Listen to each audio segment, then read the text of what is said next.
എനിക്ക് തോന്നുന്നത് എ ഐയെ കുറിച്ച് immediately chat G P T, deep seek ഇതിനെക്കുറിച്ച് ഇമ്മീഡിയറ്റ്ലി നിങ്ങളുടെ മനസ്സിൽ വരുന്നത്. എ ഐ ഇത് രണ്ടും മാത്രമല്ല. എ ഐ എന്ന് പറഞ്ഞാൽ എസെൻഷ്യലി എന്താണ്? ഡേറ്റ ബേസ്ഡ് ആയിട്ട് ഡിസിഷൻ എടുക്കാൻ പറ്റുന്ന ഒരു കാര്യമാണ്. ഡേറ്റയിലെ പാറ്റേണുകളെ മനസ്സിലാക്കി ഇൻട്രാക്ട് ചെയ്യാൻ പറ്റുന്ന ഒരു മോഡൽ. അത് വെച്ച് നിങ്ങൾക്ക് എന്തെങ്കിലും യൂസ്ഫുൾ ആയിട്ടുള്ള കാര്യങ്ങൾ ചെയ്യാൻ പറ്റുമോ എന്നുള്ളത് മാത്രമേ ഉള്ളൂ. അപ്പോൾ എ ഐ ഒരുപാട് സ്ഥലത്ത് അപ്ലൈ ചെയ്യാം. ഇപ്പോൾ ഫോർ എക്സാമ്പിൾ ഒബ്ജക്റ്റ് ഐഡൻറ്റിഫിക്കേഷൻ. ഇപ്പോൾ ക്യാമറയിൽ എടുക്കുന്ന ചിത്രങ്ങളിൽ മനുഷ്യനാണോ പട്ടിയാണോ തിരിച്ചറിയാനായിട്ട് വളരെ എളുപ്പത്തിൽ പറ്റും ഇപ്പോൾ എ ഐ ഉപയോഗിച്ചിട്ട്. കാരണം ആ ഒരു പർട്ടിക്കുലർ പ്രോസസ്സിന് വേണ്ടി ട്രെയിൻ ചെയ്ത് കഴിഞ്ഞാൽ ഒരു എ ഐ മോഡലിന് ആ ഒരു ടാസ്ക് വളരെ ഭംഗിയായിട്ട് ചെയ്യാൻ പറ്റും. പക്ഷേ നിങ്ങൾ കാണിക്കുന്ന general natural language processing NLP based chat G P T പോലെയുള്ള സാധനങ്ങൾ നിങ്ങൾ ഇൻട്രാക്ട് ചെയ്യാൻ ഉപയോഗിക്കുന്നത് ടെക്സ്ച്വൽ പിക്ചോറിയൽ ഇൻട്രാക്ഷനിൽ വെച്ചിട്ട് റിപ്ലൈ തരുന്നത്. അത് ട്രെയിൻ ചെയ്തിരിക്കുന്നത് ഒരു ഒരു ഒരു ലാർജ് സ്പെക്ട്രം ഓഫ് ആക്ടിവിറ്റിക്ക് വേണ്ടിയിട്ടാണ്, ഒരു ജനറൽ പർപ്പസാണ്. ചാറ്റ് ജി പി ടി പറയാൻ നിങ്ങൾ റോക്കറ്റ് ഡിസൈൻ ചെയ്ത് തരാൻ പറഞ്ഞാൽ അതിനെ കൊണ്ടാവില്ല. അല്ലെങ്കിൽ നമ്മൾ സ്പെസിഫിക് ആയിട്ട് ആവശ്യപ്പെടുന്ന ഏതെങ്കിലും ടാസ്ക് ചെയ്യാനാവില്ല, കാൽക്കുലേറ്റ് ചെയ്യാൻ പോലും ആവില്ല. ഒരു 24x45 മൾട്ടിപ്ലൈ ചെയ്ത് ചോദിച്ചു കഴിഞ്ഞാൽ അത് ചെയ്യണമെന്നുണ്ടെങ്കിൽ അതിന് പറ്റില്ല. അപ്പോൾ ഈ ചാറ്റ് ജി പി ടി എല്ലാത്തിൻ്റെ ഒരു സൊല്യൂഷനൊന്നും അല്ല, അതുപോലെ ഡീപ് സീക്കും അല്ല. അപ്പോൾ മനസ്സിലാക്കേണ്ടത് എ ഐ എന്ന് പറയുന്ന ഒരു ഡൊമൈൻ സ്പെസിഫിക് ആയിട്ട് യൂസ് ചെയ്യാൻ പറ്റുന്ന ഒരു ടൂളാണ്. അത് എവിടെയൊക്കെ ലാർജ് ഡാറ്റയുണ്ടോ അവിടെയൊക്കെ നമുക്ക് യൂസ് ചെയ്യാം. ലാർജ് ഡാറ്റ ഇല്ലാത്ത സ്ഥലത്ത് യൂസ് ചെയ്യാൻ പ്രയാസമാണ്. അപ്പോൾ ഞാൻ ചോദിക്കുന്ന സ്പേസിൽ ഞാൻ എന്തൊക്കെ മേഖലയുണ്ട്? ഒരുപാട് മേഖലകളുണ്ട്. നമ്മൾ എ ഐ ഒരു ആക്ടിവിറ്റി ആയിട്ട് സ്പേസിൽ ഓൾറെഡി ഐഡൻറ്റിഫൈ ചെയ്തിരുന്നു. 2 വർഷം മുമ്പ് ഞാൻ അതിന് മുമ്പ് വർഷം തന്നെ ഞാനിവിടെ സ്റ്റാർട്ട് ചെയ്തിരുന്നു ടീമുകൾ, പല ടീമുകൾ എവിടെയൊക്കെ ഈ A I based applications develop ചെയ്യാവും. ഒരുപാട് മേഖലയിൽ പ്രവർത്തനം നടക്കുന്നുണ്ട്. ഫോർ എക്സാമ്പിൾ കോൺവെർസേഷൻ, സംസാരിക്കുമ്പോൾ ആക്ട് ചെയ്യുന്ന റോബോട്ടുകൾ. ഓക്കെ, എന്തെങ്കിലും ചെയ്യാൻ പറഞ്ഞു കഴിഞ്ഞാൽ ചെയ്താൽ അതൊരു ലാംഗ്വേജിനെ മനസ്സിലാക്കി, ഇൻറ്റൻറ്റ് മനസ്സിലാക്കി അതനുസരിച്ച് പ്രവർത്തിക്കുന്ന കമാൻഡുകൾ പ്രവർത്തിക്കുന്ന വ്യോമിത്ര അതിൻ്റെ ഉദാഹരണമാണ്. കഴിഞ്ഞ ദിവസം പ്രൈം മിനിസ്റ്റർ ഇവിടെ വന്നപ്പോൾ അദ്ദേഹം അത് ആക്ടിവേറ്റ് ചെയ്ത് നോക്കിയായിരുന്നു. സിമിലർലി നമുക്ക് ഇപ്പോൾ എക്സ്റേ ഫിലിമുകൾ, നമ്മൾ ഓരോ റോക്കറ്റ് വിക്ഷേപിക്കുന്നതിന് മുമ്പ് ഒരു 10,000 എക്സ്റേ എടുക്കും. റോക്കറ്റിൻ്റെ മനുഷ്യൻ്റെ എടുക്കുന്ന പോലെ തന്നെ എക്സ്റേ എടുക്കണം. മെറ്റലുകളുടെ, പ്രൊപ്പലൻറ്റിൻ്റെ, ഡിവൈസുകളുടെയൊക്കെ ആയിട്ട് ആ എക്സ്റേയിൽ ഡിഫക്റ്റുകൾ പരിശോധിക്കണം. അതിപ്പോൾ നോക്കുന്നതെല്ലാം മനുഷ്യരിങ്ങനെ ലൈറ്റിലിട്ട് നോക്കി, ഡോക്ടർമാർ നോക്കുന്ന പോലെ നോക്കിയിട്ട് ക്ലിയർ ചെയ്യണം. അത് നമുക്ക് എ ഐയിൽ കൊണ്ടുവരും. ഈ എക്സ്റേ എടുത്ത് ചുമ്മാ ഫീഡ് ചെയ്ത് കൊടുത്താൽ മതി. എ ഐ ടൂൾ ഉപയോഗിച്ച് കഴിഞ്ഞാൽ ഇതിനകത്ത് ഡിഫക്റ്റ് ഉള്ളതും ഡിഫക്റ്റ് ഇല്ലാത്തതും വളരെ പെട്ടെന്ന് ഐഡൻറ്റിഫൈ ചെയ്യാൻ പറ്റും. ആയിരക്കണക്കിന് എക്സ്റേകൾ വിത്തിൻ നോ ടൈം. അതുപോലെ പാറ്റേണുകൾ വളരെ എളുപ്പത്തിൽ കണ്ടുപിടിക്കാൻ പറ്റും. പിന്നെ നമ്മൾ ഉപഗ്രഹങ്ങൾ ഉപയോഗിച്ച് നമ്മൾ ചിത്രങ്ങൾ എടുക്കുന്നുണ്ട്. റോക്കറ്റ്, ഭൂമിയുടെ ഇപ്പം നേരത്തെ പറഞ്ഞ പോലെ സ്ട്രാറ്റജിക് ഏരിയയിലൊക്കെ ചിത്രങ്ങൾ എടുക്കുന്നത് എ ഐ ഉപയോഗിച്ച് കഴിഞ്ഞാൽ വളരെ പെട്ടെന്ന് ട്രൂപ്പാണോ, മനുഷ്യനാണോ, വസ്തുക്കളാണോ, കെമിക്കലാണോ, മെറ്റീരിയൽ എന്താണ്, ഇതൊക്കെ വളരെ പെട്ടെന്ന് ഐഡൻറ്റിഫൈ ചെയ്യാൻ പറ്റും. അപ്പോൾ അതുപോലെ ഡിസൈനുകൾ, ഗൈഡൻസ് ഡിസൈനിൽ നമ്മൾ ഉപയോഗിക്കുന്നുണ്ട്, മിഷൻ ഡിസൈനിൽ ഉപയോഗിക്കുന്നുണ്ട് എ ഐ. അതിൽ ജനറ്റിക് അൽഗോരിതം എന്ന് പറഞ്ഞ പഴയ ടെർമിനോളജിയാണ് ഉപയോഗിക്കുന്നത്. ഇപ്പോൾ എ ഐ എന്നൊക്കെ ആയതേ ഉള്ളൂ. അത് ഉപയോഗിച്ചിട്ടുള്ള ഡിസൈനുകൾ നമ്മൾ ചെയ്യുന്നുണ്ട്. അങ്ങനെ ഒരുപാട് മേഖലയിൽ ഉപയോഗിക്കാം. ഫോർമേഷൻ ഫ്ലൈയിങ് എന്ന് പറയുന്നതിൽ ഉപയോഗിക്കാം.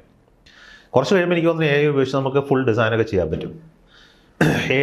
ഒരു എഞ്ചിൻ ഉണ്ടാക്കിയിട്ട് പറയുക എനിക്ക് ഇന്ന റോക്കറ്റ് ഡിസൈൻ ചെയ്ത് തരൂ എന്ന് പറഞ്ഞാൽ റോക്കറ്റ് ഡിസൈൻ ചെയ്ത് പടങ്ങളൊക്കെ വരച്ച് തരുന്ന ഒരു എ ഐ ടൂൾ വരും ചിലപ്പോൾ കുറച്ച് കാലം കഴിയുമ്പോൾ വന്നേക്കാം. പക്ഷെ ഇന്ന് ആ ലെവലിൽ എത്തിയിട്ടില്ല. അത് അക്രോസ് പല ഡൊമൈനിലും നടക്കുന്നുണ്ട്. മെഡിക്കൽ ഏരിയയിൽ എ ഐ വളരെ ഇമ്പോർട്ടൻ്റ് ആയിട്ടുള്ള എ ഐ ആണ് ഇന്ത്യയെ സംബന്ധിച്ചിടത്തോളം. ലാംഗ്വേജ് പ്രോസസ്സിങ് വളരെ ഇമ്പോർട്ടൻ്റ്, കാരണം നമ്മൾ മൾട്ടിലിംഗ്വൽ സ്റ്റേറ്റ് ആയതുകൊണ്ട് ഏതൊരു ഭാഷയെ സംസാരിക്കുമ്പോഴും അത് ആ ഭാഷ അനുസരിച്ച് ആക്ഷൻ, ടീച്ചിങ്, ലേണിംഗ് പ്രോസസ്സിൽ ഉള്ള എ ഐ വളരെ ഇമ്പോർട്ടൻ്റ് ആണ്. അതുപോലെ ജനറൽ പർപ്പസ് അവയർനെസ്, നോളജ്, പബ്ലിക്കിനുള്ള നോളജ്, പബ്ലിക് സർവീസസ്, അതിനൊക്കെയുള്ള നോളജ്, എ ഐ, ഇതൊക്കെ ആയിരിക്കും എനിക്ക് തോന്നുന്നു വളരെ ഇമ്പോർട്ടൻ്റ് ആകുന്നത്. സ്പേസിൽ വളരെ ലിമിറ്റഡ് സ്കോപ്പേ അതിനകത്തുള്ളൂ. കാരണം എഞ്ചിനീയറിംഗ്, കോംപ്ലക്സ് എഞ്ചിനീയറിംഗ് നടക്കുന്നിടത്ത് എ ഐ ഇപ്പോഴും വന്നിട്ടില്ല. എന്തെങ്കിലും ഡിസൈൻ ചെയ്യാനൊന്നും എ ഐക്ക് ആവില്ലല്ലോ ഇപ്പോഴും. ചെറിയ ആസ്പെക്റ്റുകൾ മാത്രമേ ഇപ്പോഴും ഡിസൈൻ ചെയ്യാനാവുള്ളൂ. ക്രിയേറ്റീവ് ഡിസൈൻ ചെയ്യാനായിട്ട് എ ഐ വരും കുറച്ച് കഴിയുമ്പോഴത്തേക്കും. അത് AGI ഒക്കെ വരുമ്പോൾ സമയത്ത് കുറച്ചും കൂടെ വരുമെന്നാണ് എനിക്ക് തോന്നുന്നത്. This is actually for general knowledge, general awareness also for our viewers. ഇപ്പോൾ traditional engineering sectors like mechanical and aerospace ആണ് ഇപ്പോൾ ഒരു സ്പേസ് സയൻറ്റിസ്റ്റിന് ഏറ്റവും ഇമ്പോർട്ടൻ്റ് എന്ന് വിചാരിച്ചിട്ടുണ്ട്. ഇപ്പോൾ ന്യൂ ഏജിൽ what are the streams of engineering which can actually help you in the new, I mean, space ambitions that we have? ഏതൊക്കെ streams of engineering ആണ് important? എല്ലാ സ്ട്രീമും ഹെൽപ്പ് ചെയ്യും. ആക്ച്വലി നമ്മൾ ട്രഡീഷണൽ എഞ്ചിനീയറിംഗ് ഡൊമൈൻ എന്ന് പറയുന്നത് electronics, mechanical, aerospace, chemical, propulsion എല്ലാം ഉപയോഗിക്കുന്നുണ്ട്. നമ്മൾ ഓരോ ഡൊമൈനിൽ ഇപ്പോൾ AI ബേസ്ഡ് വർക്ക് ചെയ്യുമ്പോൾ AI കാരെ നമുക്ക് റിക്രൂട്ട് ചെയ്യേണ്ടി വരും, കമ്പ്യൂട്ടർ സയൻസ് ആളുകളെ ഉപയോഗിക്കേണ്ടി വരും. അപ്പോൾ ഇതാണ് ഒരു മോസ്റ്റ് ഇമ്പോർട്ടൻറ്റ് ഡൊമൈൻ എന്നൊന്നും എനിക്ക് പറയാനാവില്ല. ഇപ്പോൾ മെറ്റലർജി ഡെവലപ്പ് ചെയ്യണമെന്നുണ്ടെങ്കിൽ, മെറ്റീരിയൽസ് ഡെവലപ്പ് ചെയ്യണമെന്നുണ്ടെങ്കിൽ നമുക്കിപ്പോൾ AI ഉപയോഗിക്കാം. AIയും മെറ്റീരിയൽ സയൻസും മെർജ് ചെയ്യുന്ന ഡൊമൈൻസ് ഉണ്ട്. എങ്ങനെ നമുക്കൊരു right type of strength, property, thermal പ്രോപ്പർട്ടികൾ അലോയ് ഉണ്ടാക്കാം. ഇപ്പോൾ കമ്പ്യൂട്ടേഷണൽ മെറ്റലർജി ഉണ്ട്, അതുപോലെ കെമിക്കൽസ്, കമ്പ്യൂട്ടേഷണൽ കെമിക്കൽസ് ഉണ്ട്. അപ്പോൾ ഒരു പ്രൊപ്പലൻ്റ് ഉണ്ടാക്കണം, ആ പ്രൊപ്പലൻ്റ് ഇന്ന പ്രോപ്പർട്ടികൾ വേണം എന്ന് ആവശ്യപ്പെട്ട് കഴിഞ്ഞാൽ അതനുസരിച്ച് മോളിക്യൂൾസിൻ്റെ സിന്തസൈസ് കമ്പ്യൂട്ടർ ഉപയോഗിച്ച് അനലൈസ് ചെയ്ത് തരുന്ന, നമ്മൾ സാമ്പിൾ പോലും ഉണ്ടാക്കണം, അതിന് മുമ്പേ കമ്പ്യൂട്ടർ പറഞ്ഞു തരും ഇങ്ങനെയാണ് ചിന്താക്കൾ. അതിന് കമ്പ്യൂട്ടേഷണൽ കെമിസ്ട്രി ഉണ്ട്. അപ്പോൾ ഇതിലൊക്കെ വരുന്നുണ്ട്. അപ്പോൾ എനിക്ക് തോന്നുന്നത്, പക്ഷേ ഇത് ചെയ്യണമെന്നുണ്ടെങ്കിൽ ഡൊമൈൻ നോളജ് വേണം. ഈ AI നോളജ് മാത്രം പോരാ, ഈ നോളും വേണം. അപ്പോൾ രണ്ടും കൂടെ ഒരു മെർജ് ചെയ്യുന്ന ഒരു ഡൊമൈൻ ആയിരിക്കുള്ളൂ. പക്ഷേ അതൊരു ബേസിക് ഡിഗ്രി ലെവലിലായിരിക്കില്ല, അത് കുറച്ചും കൂടെ ഹയർ ലെവലിലായിരിക്കും ഈ ഇൻ്റഗ്രേഷൻ നടക്കുന്നത്. അപ്പോൾ എനിക്ക് തോന്നുന്നത് the real integration will take place mechanical, electronics, ഇതുപോലെ ട്രഡീഷണൽ നോളജ് വേണം. അതിൻ്റെ മുകളിൽ ഈ പറഞ്ഞ കാര്യങ്ങൾ ഇൻ്റഗ്രേറ്റ് ചെയ്യുമ്പോഴാണ് നമ്മുടെ ഔട്ട്പുട്ട് ഉണ്ടാകുന്നത്. അത് കേരളത്തിനെ വെച്ച് നോക്കുകയാണെങ്കിൽ, കേരളത്തിന് ഇപ്പം ഒരു VSSC ഉള്ളതുകൊണ്ട് പലർക്കും അതൊരു ഇൻസ്പിറേഷൻ ഉണ്ട്. അതുപോലെ വേറെ എന്തെല്ലാം നമുക്കൊരു പ്ലാൻ ഉണ്ടെങ്കിൽ അതൊരു ഫ്യൂച്ചറിസ്റ്റിക് ആയിട്ട് എന്തെങ്കിലും? കേരളത്തിൽ ഒരുപാട് കാര്യങ്ങളുണ്ട്. കേരളത്തിലും സ്പേസിൻ്റെ സർവീസുകൾ യൂട്ടിലൈസ് ചെയ്യുക, സ്പേസ് ബേസ്ഡ് സർവീസിന് ഉപയോഗിച്ചുള്ള കമ്പനികളെ ഉണ്ടാക്കുക, മാനുഫാക്ചറിങ്ങിന് ത്രസ്റ്റ് കൊടുക്കുക, ഇതൊക്കെ ഒരു പ്രോസസ്സായിട്ട് കേരളത്തിൻ്റെ ഗവൺമെൻറ് ചെയ്യുന്നുണ്ട്. സ്പേസ് പാർക്ക് പോലെയുള്ള ഇതിലോട് കൂടി ഇപ്പോൾ ഇൻസ്പേസ് കഴിഞ്ഞ ദിവസം അവിടെ സ്പേസ് പാർക്കുമായിട്ടൊരു MOU സൈൻ ചെയ്തിട്ടുണ്ട്. കുറേ ഇൻഡസ്ട്രീസിന് വേണ്ടി സ്ഥലങ്ങൾ കണ്ടെത്തുന്നുണ്ട്. അപ്പോൾ അങ്ങനെയുള്ള കാര്യങ്ങൾ കേരളത്തിൽ നടക്കുന്നുണ്ട്. കേരളത്തിൽ ISRO എന്നുള്ള മുൻ റിട്ടയർഡ് ആയിട്ടുള്ള ശ്രീ ലെവിനാണ് സ്പേസ് പാർക്ക് ഹെഡ് ചെയ്യുന്നത്. സർ, ബട്ട് ഇപ്പോൾ IIST പോലൊരു ഇൻസ്റ്റിറ്റ്യൂഷൻ കേരളത്തിൽ തുടങ്ങിയപ്പോഴും ഇസ്രോൻ്റെ കീഴിൽ അവിടെയുള്ള സ്റ്റുഡൻസ് തന്നെ ചിലർ wanted to launch startups immediately after their engineering, and they were of the opinion that IIST-ൽ ഇൻക്യുബേറ്റ് ചെയ്യുന്നതിനേക്കാളും they would prefer incubating it in IISER Pune or IISc Bangalore or places like that, because ഇവിടെ അവർക്ക് അതിൻ്റെ facility കഴിഞ്ഞ 3 കൊല്ലം മുമ്പാണ് അത് അവിടുത്തെ incubation cell തുടങ്ങിയത്. അതുപോലെ entrepreneurship cell തുടങ്ങിയിട്ടും within 3 or 4 years ആയിട്ടുള്ളൂ. On the other hand, IIST has been a longer standing institution. അപ്പോൾ എന്തുകൊണ്ടാണ്, and their contention was IIST has remained as more or less a scientist manufacturing factory for ISRO. ഈ ഇത്രയും വലിയൊരു institution ഇവിടെ ഉണ്ടായിട്ടും why are we slowing down in terms of space startups when compared to Bangalore? അപ്പോൾ താങ്കൾ പറയുന്ന ആ ക്വസ്റ്റിൻ്റെ answer എന്ന് പറഞ്ഞാൽ അതൊരു ബയാസ്ഡ് വ്യൂ എവിടുന്നോ കിട്ടിയത് പറയുന്നതായിട്ടാണ് എനിക്ക് തോന്നുന്നത്. അത് തന്നെ പറയണം, സ്റ്റുഡൻസിൻ്റെ വ്യൂ തന്നെയാണ് എനിക്ക് വളരെ ക്ലിയർ ആയിട്ട് അറിയാം. കാരണം ഞാൻ IISTയുടെ ഒരു ഇൻ്റഗ്രൽ പാർട്ട് ആയതുകൊണ്ട് എനിക്കറിയാം എവിടെ നിന്നാണ് അത്തരം വ്യൂകൾ വരുന്നത്.